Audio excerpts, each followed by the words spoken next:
জানো তো, মাঝে মাঝে আমার এটা ভেবেই ঘুম আসে না। তুমি যদি আমার জীবনে না আসতে তাহলে যে আমার কি হতো। তুমি এসে আমার জীবনটাকে পরিপূর্ণ করে দিয়েছো। আমিও তো তোমাকে পেয়ে খুব খুশি।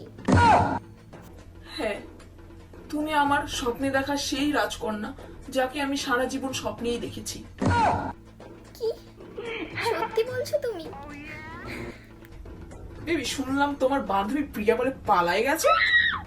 আরে হ্যাঁ, আমার জেঠুর শ্বশুরের কাকার ছেলের মেয়ের ছেলের সাথেই তো ও পালিয়ে গেছে। কি? দেখে দেখে আমাদের ফ্যামিলিতেই আসতে হলো ওকে। এক নম্বরের হারামি। তাই? ছাড়ো ওর কথা। আচ্ছা ঠিক আছে। আচ্ছা তুমি ডিনার করেছো?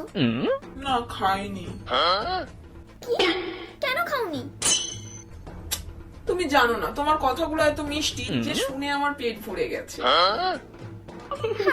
পাগল নাকি তুমি? হ্যাঁ, তোমার প্রেমেই তো আমি পাগল।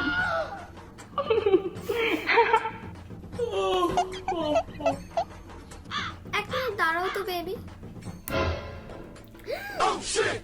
ঠিক আছে, অনেক কথা হয়েছে, এখন ঘুমাও। আর একটু কথা বলো না। কিন্তু আমার তো ঘুম পেয়েছে। আচ্ছা ঠিক আছে, তুমি ঘুমাও, আমি তোমার নিঃশ্বাসের আওয়াজ শুনে ঠিক ঘুমিয়ে পড়বো। দেখ তুমিও না একটা পাগল। আচ্ছা ঠিক আছে। হ্যাঁ।